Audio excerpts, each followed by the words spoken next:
This is Whitley Strieber, and this is Dreamland. You've reached the edge of the world. Today, on Dreamland, we're going to be talking to Richard Dolan about disclosure. Can it happen?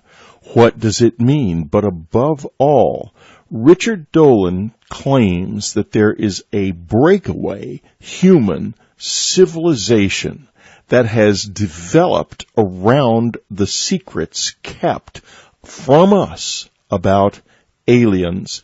Is this breakaway civilization real? Can he prove it?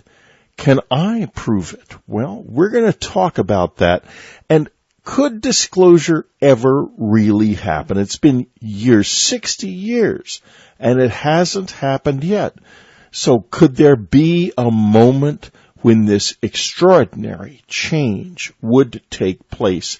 Then for subscribers, Bryce Zabel, the creator of the legendary TV series Dark Skies, which was about the UFO conspiracy, and I will be talking about the media's connection to all of this. What does Steven Spielberg really know? Is the media engaged in a long-term effort to acclimatize the public, or is it more about hiding things from the public? Bryce Zabel, if anything, is a real insider in this respect, and it's going to be fascinating for me to find out what he knows about what goes on behind the scenes. After all, Dark Skies is the ultimate UFO conspiracy series. There's never been another one like it. Why not? We'll ask him that question too.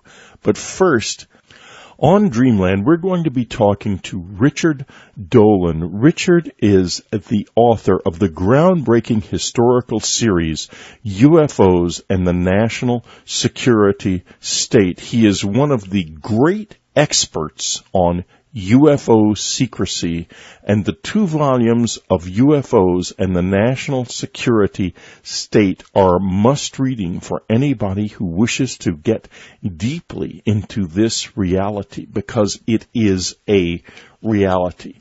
After disclosure, when the government finally reveals the truth about alien contact by Richard Dolan and Bryce Zabel, forward by our own Jim Marrs, Stan Lee, the creator of Spider-Man, the X-Men, the Avengers, says Zabel and Dolan have brilliantly created a compelling blend of history and informed speculation that makes their exciting world seem like tomorrow's news today. Don't dare miss it. Richard, that's very true. AD is a powerful document. Thank you, Whitley. And by the way, it's a pleasure to be talking with you again. It always is. Regarding AD, I have to say that writing that book with Bryce was a real adventure for me. I think for both of us. Everything you do, anyone does with Bryce is a big adventure. The last time I was with Bryce, we were in an Italian restaurant and a fight broke out in the kitchen and erupted into the dining room. And it was just, so yeah, I'm not surprised. He brings it with him. Maybe that's what it is. He brings it with him. Yes, well, he does. I will just tell you, working on that book, as you know, I mean, my training and my instinct is always as a historian, and so I look at the past, and I enjoy looking at the past and analyzing it and figuring things out like that. Well, this is a book about the future. And a number of people asked me, well, that seems like a departure for you, but actually it isn't. Over the years, when I would lecture on history of ufology, history of UFOs, and just talking about things like the cover-up, it's an inevitability when you start talking about this that you begin to wonder about, well, shouldn't this secret end, and how can this secret end, and how can we all get to the truth? And these, as you know, these constantly come up. And I had been thinking for the past 4 or 5 years before even thinking about AD after disclosure, what really would happen if we ended up getting to the truth, and how might this happen? Starting to think in terms of concrete realities, which I found that very few people in our field had really been doing. And Bryce and I got together. he initially contacted me. He wanted, as you know, but maybe people listening don't know, he's a television producer and a script writer. Yes. And he is the creator of the television show Dark Skies from the late 90s, a show which has aged very well. I have to say it's still a good show. Right. And he wanted to option my histories of UFOs in the national security state for possible television treatment. And that's how we got started in our conversations. Those conversations quickly morphed into a topic that we both discovered we were interested in, and that was this whole look-see at the future about disclosure. And essentially, we sat down, we realized we could do this book, and we tried to treat it like a think tank would, as best as we were able to. In other words, looking in a very pragmatic way about two fundamental issues. One is, can a disclosure on the reality of UFOs, or whatever this phenomenon is, actually ever happen? That's one important question. And then the other question is, if the answer to the first question is yes, what then? All of the what next after that. Well, Richard, that question of can it happen is a very, very large question. Yeah. As you discuss in the book, I come at this from a very rather strange place. And I've heard you talk about the breakaway civilization. I am one of the few people outside of it who knows it exists. And I know it exists partly for personal reasons, but partly because of the fact that an implant was put into my ear, which all my listeners know. I'm not going to go into any detail about that yet again. In 1989, in May of 1989, by two people who were using and used on me technologies that are far beyond anything we have even today, all these years later. We're not even close yet. So, and they were people talking English, humans, no question. Mm-hmm. So I come from this place. I know your idea of the breakaway civilization is correct. Richard, where is it? I mean, it can be, they must be walking among us. Of course they are. Yes, I believe that. Well, this is another fascinating element of the book. And just to give people a little bit of background, I've been developing this idea, or at least thinking about a possible separate civilization for a number of years. And the basic idea is simply it's an extreme version of the classified world that we already know is the case, where we know that the classified world has technology well in advance of the rest of us poor slobs who don't have it. And so my concept on this is simply that if they've got ET technology, for example, to start with, they might have some serious breakthroughs that they're just not going to share with the rest of us. Well, among other things, what if they have mind-reading capabilities, which I think they do?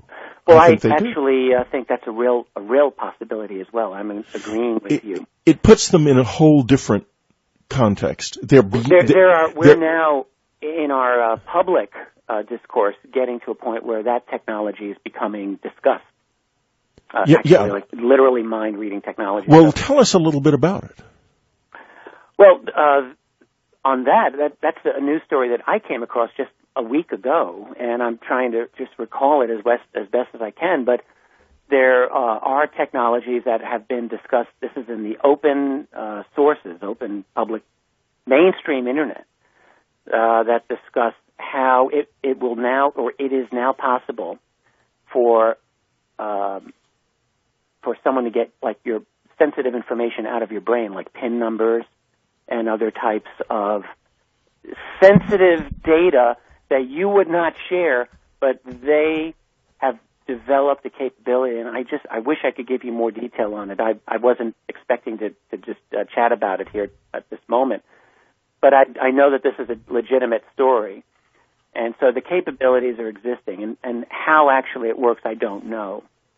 But really, can we doubt that we're moving into this direction? I think we're not. I don't doubt it. I am of the opinion, it appears that the new NSA data collection center in Utah, for example, might very well be using quantum computing in some fashion. Well, you mentioned in the book that years ago, you were told that the NSA was 35 years ahead of the rest of the country in terms of its computing power. I spoke to a scientist who was working at NSA in the mid-1960s, who told me explicitly that they had computers with processing capability. It was about 650 megahertz, which today that's nothing. But the rest of the world did not catch up to that until around the year 2000. Right. But they must be light years ahead of us by now. I have to think so, yeah. Absolutely. We're going to take a little break right now, and we're going to return.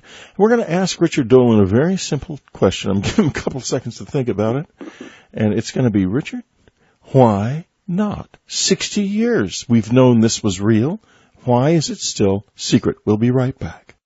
Subscribers, as you know, the subscriber edition of Dreamland is commercial free. I just want to let you know that the Crop Circle calendar for 2013 is here, and there is a $4 off coupon in the subscriber section. It is 2013CAL. That is 2013CAL. Thank you. This message will not be repeated. This is Whitley Strieber. We're talking to Richard Dolan on Dreamland. After disclosure, when the government finally reveals the truth about alien contact by Richard and Bryce Zabel, forward by Jim Mars, a really compelling look at disclosure. Do not miss it. Richard, what is your website? KeyholePublishing.com. Just like looking through a keyhole. KEYHOLE Publishing.com. That's right. You can get the book from KeyholePublishing.com. You can get it from Amazon. Get it in a lot of places. Sure can. But if you think about this, take this seriously, folks, and I think a lot of you do, this is one you need to really read because it's outstanding and it's important. Now, Richard, we have been in a secrecy mode for 60 years. Why don't we go back to a very compelling moment in the text about the Roswell incident? What happened when a 12-year-old girl who was aware of this stuff was approached by a uniformed officer? What was she told? And tell that story, will you? Yes, you're talking about the story of Frankie Rowe, and she's one of a number of people who are connected to Roswell. In 1947, she was a 12-year-old girl, and her father was the fire captain of the town, and he led the first team to the wreckage site. So that's how she knew about it. And then this is very much like the Jesse Marcel situation where Dad comes home and he talks to his son, who's 11 years old, Jesse Jr. Well, this also happened with Frankie Rowe. She was 12 years old. Her dad comes home and he's talking about the saucer or the disc and bodies. This is according to what she says. So then the next day, a police officer who was with the firefighters, with her dad, shows up at the station where she was recovering from tonsil surgery at the time. And he showed a piece of the craft that he had taken. And she says for about 15 minutes she held it in her hands and she played with it and she was looking at it. And just like everyone else, she described it as like a memory medal. So you couldn't tear it, but you could crumble it up, but it would retain its shape and so forth. Just what Jesse Marcel described. Exactly the same thing. So then later, either the following day or sometime shortly after that, a military policeman from the base, from the Roswell Army Airfield, came to her house. In front of her mother, this guy told Frankie that what you think you saw did not happen. And she's 12 years old, so she doesn't get it. She says, oh, no, I mean, it did happen. I know it happened. And he's repeating, it did not happen. And this went back and forth for a number of times until he then scared the heck out of her and her mother and said, if you keep on talking about this, you will end up in one of the Japanese internment camps south of town or in a desert grave. And he says, where nobody will ever find your bones. Now, I'll just add that I met Frankie Rowe, actually, when Bryce and I met her in, I guess it was 2010, we were chatting with her, and she told this story again. And in fact, I met Frankie Rowe once before that for a television thing that I did back in '06. I have to say, this is a very honest lady, and she's got a lot of dignity, and she's, anyone listening to her is going to find her credible. She just had this very explicit story about how she was threatened by this military policeman. That's how serious this was. This is in other words, what you're telling us is a military policeman threatened a 12-year-old girl with death. Exactly. Over this in 1947. Now, that begins to seem a little bit more sensible that this secret is still kept. And Richard, I have to ask you, I have my own ideas about why the secret is kept, because I was given two separate answers, one by my uncle, Edward Strieber, and one by General Art Exon, who was the commandant of Wright Pat, and you probably know this already, and I'm sure my listeners do too, who talked to me extensively about his role in this. And these are two outstanding people to give you their insights, obviously. Absolutely, and I ended up having to write a novel based on what they said, because they would provide me with no documentation whatsoever. Yeah. So I wrote Majestic. Exactly. In any case, what is your thought on why this thing has been as buttoned up as it is for this long? Absolutely. Well, in 1947, let's rewind the clock. It's only 2 years since the world had finished the Second World War, where essentially everyone is lying on their backs trying to get up. You have millions of homeless people, millions who were near starvation even then. The world was upside down, and there was this new Cold War. All anyone wanted was to get back to some sense of the normal. And now you have this phenomenon, these beings, these whatever they are, essentially dropping into the lap, almost literally, of the national security apparatus. And we have to assume that they themselves did not know what they were dealing with. They could not possibly have known. So there's this tremendously fearful reaction that they would have. If I put myself in the position of the president, let's say, I would have to ask myself, who are these other beings? And now not only are we apprised that they exist, but we have some of their technology in the form of Roswell, and it had to be an absolute priority not to tell the world that you had this. It's one thing to tell the world that there are these other beings, but it's another thing to say that you got some of their stuff, their technology, because then it becomes very difficult not to share that with the rest of the world. There were the Soviets. There were other nations that certainly the United States probably would not want to have shared that knowledge with. And what if technology could be weaponized? And so all of these things would factor into it. And they would had to have decided that absolutely not right now. Let's review it. Let's decide what all the implications are. And I think this is exactly what happened, where the top people answering to the president, at least in the initial years, would decide different aspects of what's going on. Let's find out who these other beings are. Can we do anything with the technology and the science? How bad would public panic be? How do we manage the media and the academic institutions, at least for the time being? And all of these issues, I think, would be worked out, and I think this was the function of Majestic 12, and which evolved as the years went by. Now, we're going to talk. We're going to take another little break right now.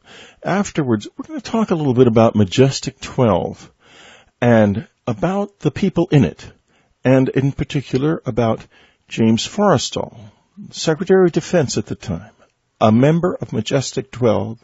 Proceeds to jump out a window and kill himself. We'll be right back.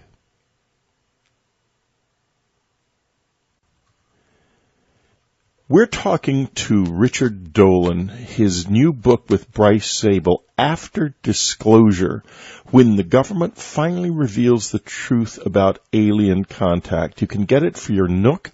You can get it for your Kindle. You can get it for yourself to read in your hands. You can go to keyholepublishing.com to get it, and get it from Amazon or from your local bookstore.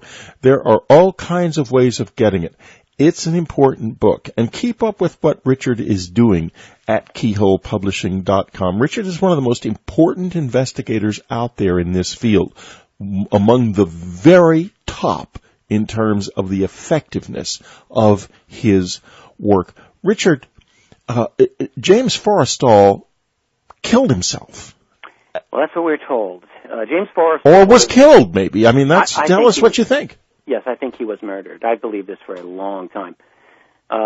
He was the first Secretary of Defense in American history. You know, before Forrestal, we had Secretary of War. During World War II, Forrestal had been, for most of the World War II, he was Assistant Secretary of the Navy, and then at the very end became Secretary of the Navy. He was a very important man in the war and highly respected for his ability to get things done. He was an outstanding administrator. Prior to that, he had earned a fortune in the world of finance. He was one of Franklin Roosevelt's famous $1-a-year men. These are very wealthy, powerful guys who just went on and worked for the government basically for nothing. Yes, so in those dear dead days, long ago, my grandfather was one of those men. I wish he had gotten more money. Maybe we'd be better off now. Go ahead. Well, Forrestal, what's ironic a little bit is that, at the end of World War II, he was one of those people who fought against the reorganization of the national security community because he was defending the Navy's independence. And what all the branches were afraid of is that they would lose their independence under the Secretary of Defense. And, in fact, that's what ultimately happened. But Forrestal fought for a weak Secretary of Defense, that is, someone who would not have the authority to determine budget allotments for each of the services. Then, in the moment of ironies, he ends up with the job. So he was kind of stuck with it. But from 1947 until early 1949, James Forrestal was America's Secretary of Defense. And what everyone noticed about him during 1948 was that he started to lose it. James Forrestal was really not himself. He developed all these nervous tics, his nervous habits. He was constantly dipping his fingers in water and wetting his lips. No one knew why. He had this twitch. And he started talking about strange, foreign-looking men following him. Now, during all of this period, of course, you've got the business of flying saucers sort of exploding onto the American landscape here. And Forrestal, as Secretary of Defense, was clearly one of the key people involved in dealing with it. He is listed in the MJ-12 documents as one of the 12 top people, on that committee working on this UFO flying saucer problem. And then he is forced out by Truman in early 1949. And that whole thing was basically because Forrestal committed the ultimate act of disloyalty. He had met secretly with Truman's opponent, Thomas Dewey, the Republican, and it got found out. And after Truman won his re-election, which nobody expected, if you remember, he wins, tells Forrestal, "You're going to be gone." So Forrestal, at the end of March 1949, leaves, and they give him this nice ceremony. And then strange things happen to James Forrestal. His worst political enemy, the Secretary of the Air Force, Stuart Symington, meets with him. Symington really had it in for Forrestal. Beyond political machinations, this was personal somehow. They take a limo ride back to Forrestal's office, and nobody knows what happened. But the next time anyone saw Forrestal, he was in his office. He had been alone there for hours. Someone knocks on the door, and they see him. And he's sitting at his desk, ramrod straight, staring at the blank wall ahead of him. And he will only repeat one sentence, which was, "You are a loyal fellow." So then people realize he's not right. So they take him home. And they fly him to Florida, where all these national security people are there, and they manage him. And he gets this army shrink who's looking at him.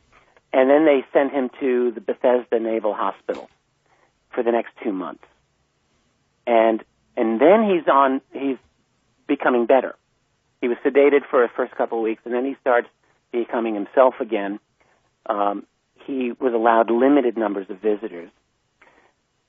But his brother, who only got to see him once, said, "My brother's fine, I want to take him out." And he started to threaten the people the Navy, which was in charge of his security, because he said he wasn't even allowed to see his own chaplain, his own priest.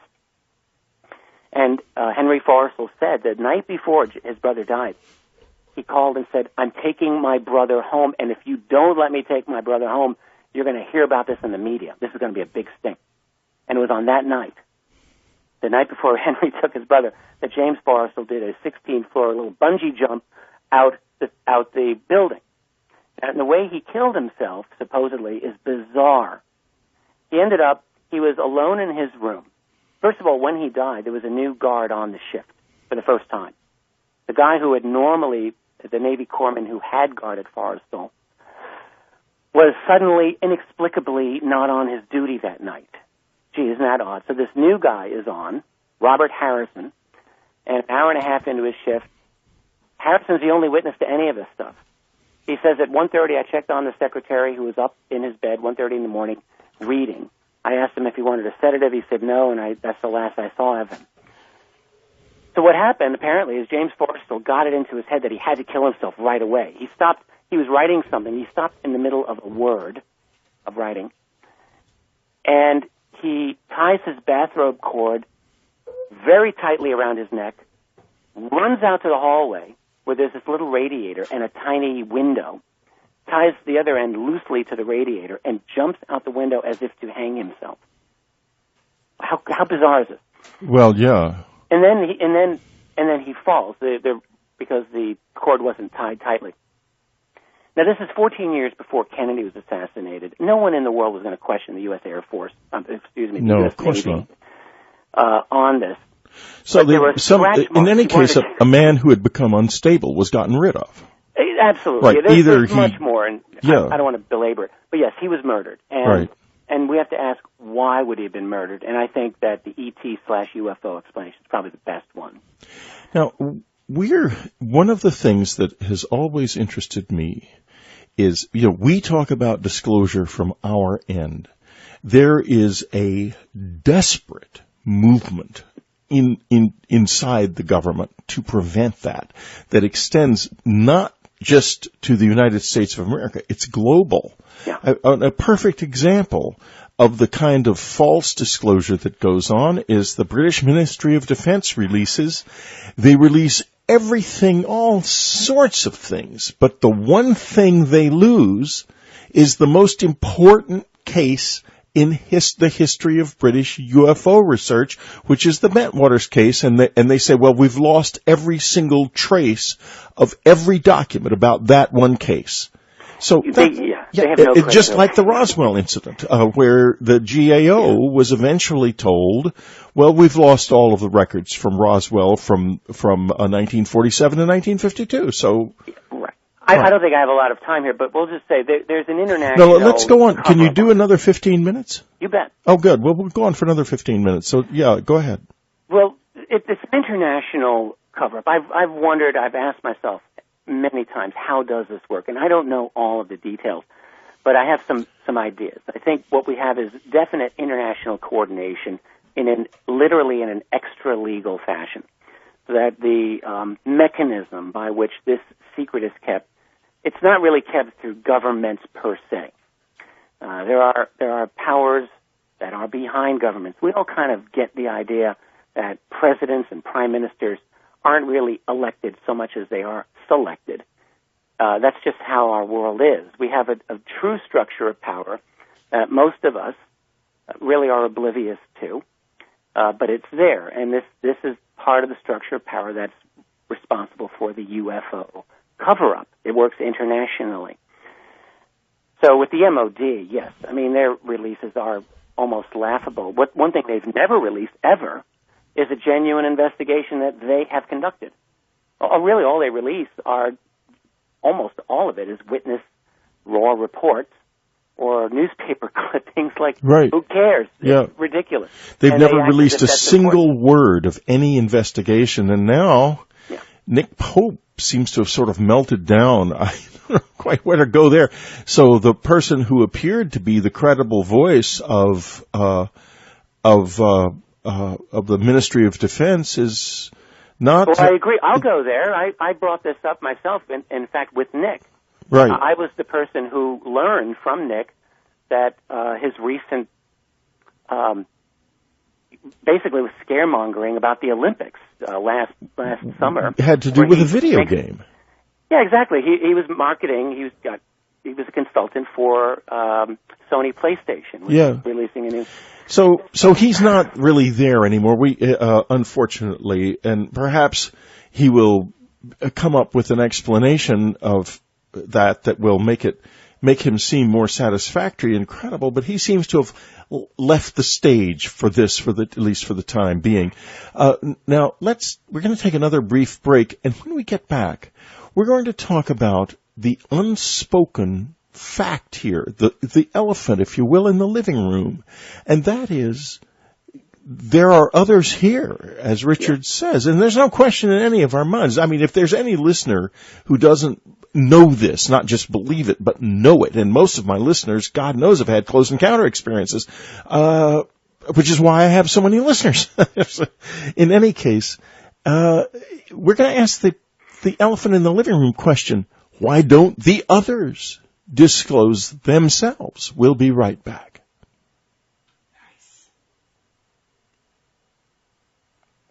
We're talking to Richard Dolan, his new book with Bryce Zabel, AD, After Disclosure. This is an important book.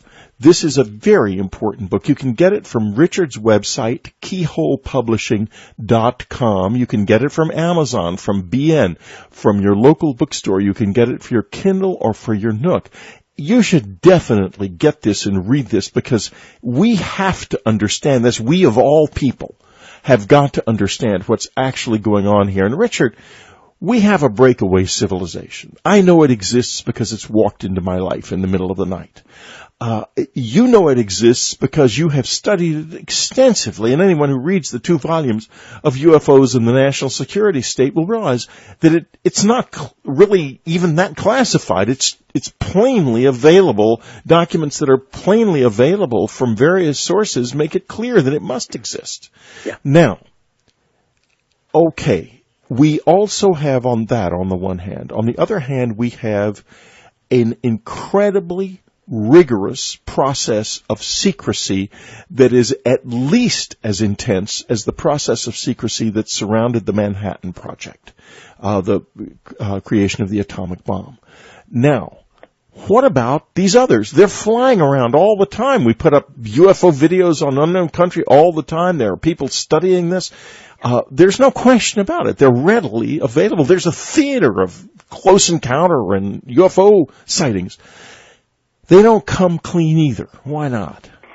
I think about this a lot. I don't know if I've gone as far down this path as you have, Whitley, but I can just say my feeling is that I think that we're dealing with multiple types of entities and groups, all of which have mastered somehow space-time manipulation to a greater or lesser extent. And it seems to me that we, humanity, are a very important piece of all of us in their view, that they use us or they need us in some way, and that for most of our existence, we were really never in a position to really have much to say about it anyway. We were never even remotely on their level. Now, we are now getting to a point where we're shooting up exponentially, at least in terms of our technological capabilities, so much that I believe we're not going to be in a position where we could take them down in a street fight, so to speak, but I do think that in another few generations we could be a possible irritant or an annoyance in ways that we aren't currently. So I think that things are primed to change in the near future. But no, they have not decided to make a formal announcement. It's almost as if you and I and other people were studying a group of gorillas in Africa, would we really think, let's walk up to the top gorilla there and shake hands and establish diplomatic relations? I mean, there's another level to this. Right. We couldn't, even if we wanted to. There's no way to do it. Right. There's no way. Right. And if you look at the crop formations, if you look at the extraordinary Hackpen Hill formation that just came down a few weeks ago, and you see all the junk formations that are created by people. Yeah, I know about those too. But the ones that are real are so incredible and so deeply mathematical in their sense. Oh, they're brilliant. Absolutely. Brilliant, yes.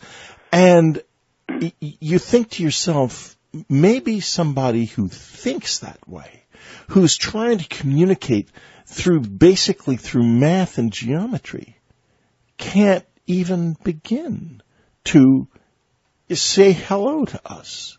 And yet then you think, well, if we see flying saucers, if they just hung a flying saucer over Manhattan for 2 days, it'd be over. Right. We would at least be able to refocus the energy and intelligence of this species on figuring this out. But it doesn't happen that way. Well, it seems that they don't want to. I mean, right. There's a reason. It's not that they just can't. I mean, I'm sure that there may be things inhibiting their ability to do it, but it also seems to me that they really just don't want to, that maybe it's too much of a hassle. I mean, I've wondered about this. Well, what if they have a presence here on Earth, which I think that they do. I'm just trying to think of it from their point of view. Let's say that some of them are easily physically incarnating here. They live here. Do they have a large underground facility maybe? Why wouldn't they? That's one possibility. Do they live in human society? 20 years ago I would have thought, that's a crazy scenario, but I don't think it's crazy. There are many, many stories, as you well know, of human-looking beings that they don't seem human. There's something different about them. So if they were to announce themselves to us, we have to assume that there's going to be a certain percentage of people who are going to get out the proverbial pitchforks and the shotguns and the torches, and they're going to go start looking for the aliens. And it's not that they'll necessarily find them, but it could be a real hassle. And just maybe from the point of view of these other beings, not worth it.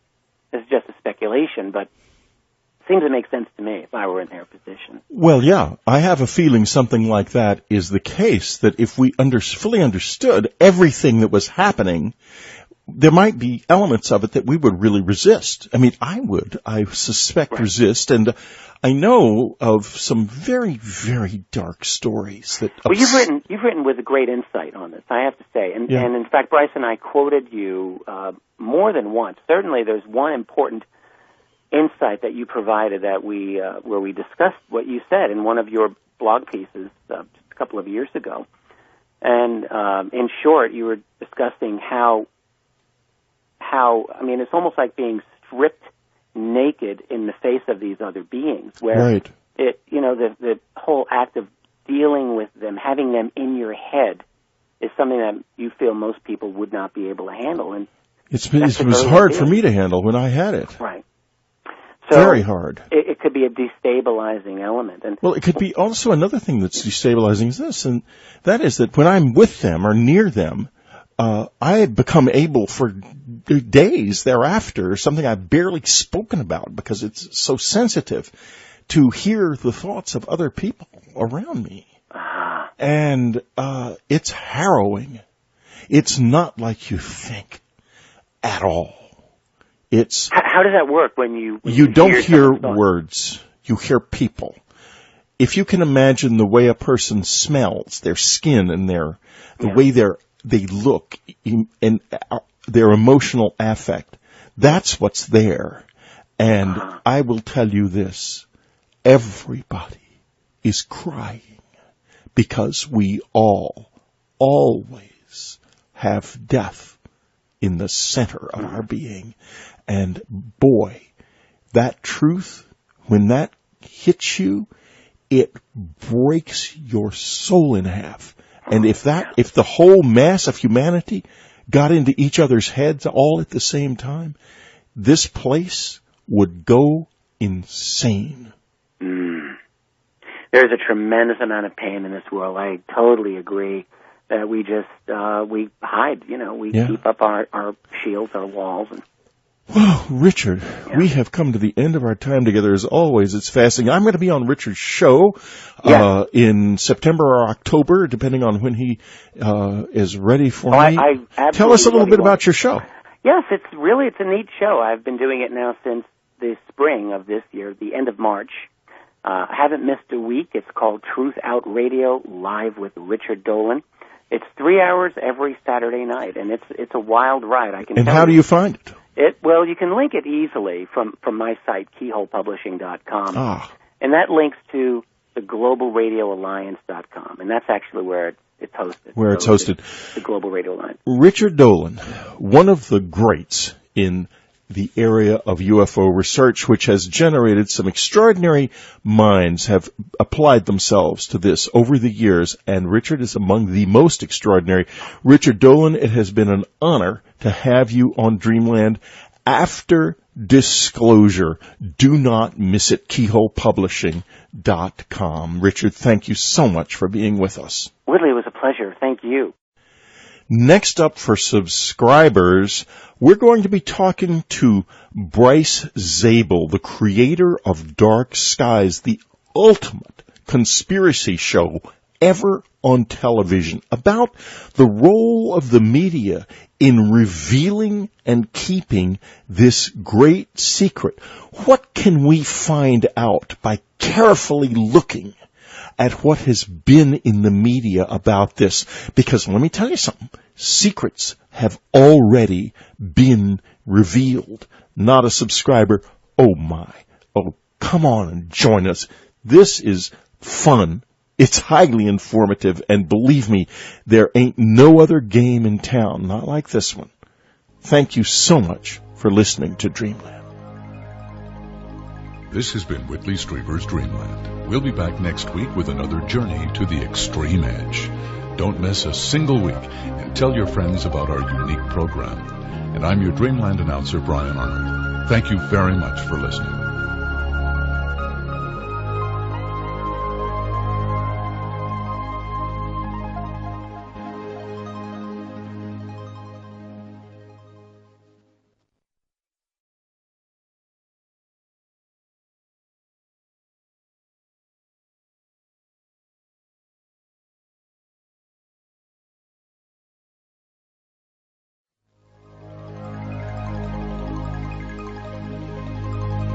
This is Whitley Strieber, and this is Dreamland. You've reached the edge of the world. Today, on Dreamland, we're going to be talking to Richard Dolan about disclosure. Can it happen? What does it mean? But above all, Richard Dolan claims that there is a breakaway human civilization that has developed around the secrets kept from us about aliens. Is this breakaway civilization real? Can he prove it? Can I prove it? Well, we're going to talk about that. And could disclosure ever really happen? It's been years, 60 years, and it hasn't happened yet. So could there be a moment when this extraordinary change would take place? Then for subscribers, Bryce Zabel, the creator of the legendary TV series Dark Skies, which was about the UFO. As you know, but maybe people listening don't know, he's a television producer and a script writer. Yes. And he is the creator of the television show Dark Skies from the late 90s, a show which has aged very well. I have to say it's still a good show. Right.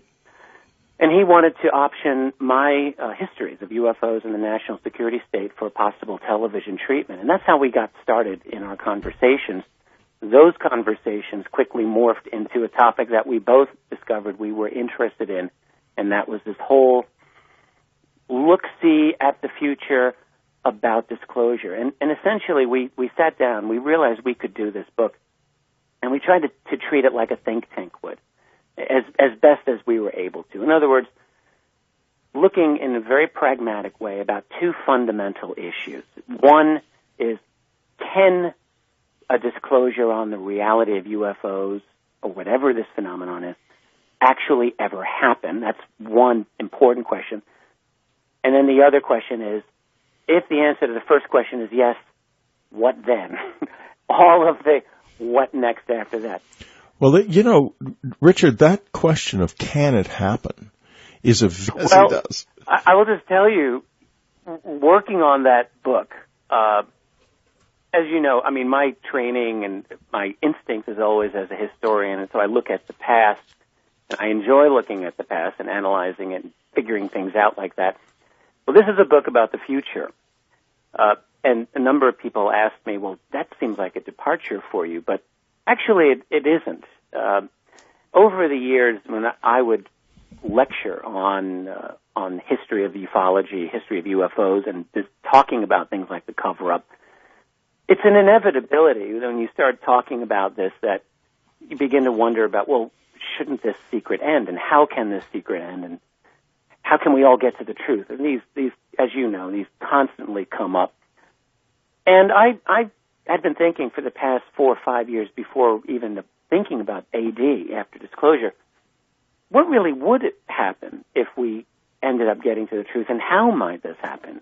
Starting to think in terms of concrete realities, which I found that very few people in our field had really been doing. And Bryce and I got together. He initially contacted me. He wanted conspiracy, and I will be talking about the media's connection to all of this. What does Steven Spielberg really know?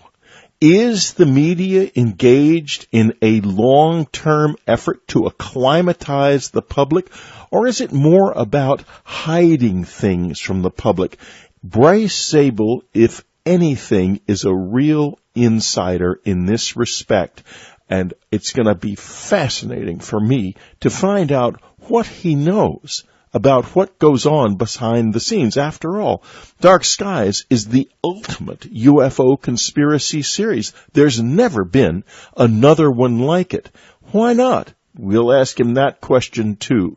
But first, on Dreamland, we're going to be talking to Richard Dolan. Richard is the author of the groundbreaking historical series, UFOs and the National Security State. He is one of the great experts on UFO secrecy, and the 2 volumes of UFOs and the National Security State are must-reading for anybody who wishes to get deeply into this reality, because it is a reality.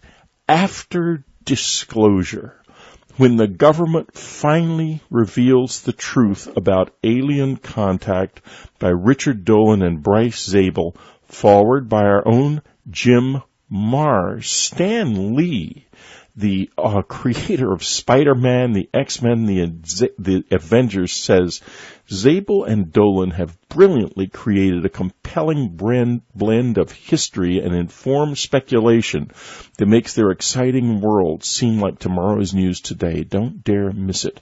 Richard, that's very true. AD is a powerful document. Thank you, Whitley. And by the way, it's a pleasure to be talking with you again. It always is. Regarding AD, I have to say that writing that book with Bryce was a real adventure for me. I think for both of us. Everything you do, anyone does with Bryce is a big adventure. The last time I was with Bryce, we were in an Italian restaurant, and a fight broke out in the kitchen and erupted into the dining room. And it was just, so yeah, I'm not surprised. He brings it with him. Maybe that's what it is. He brings it with him.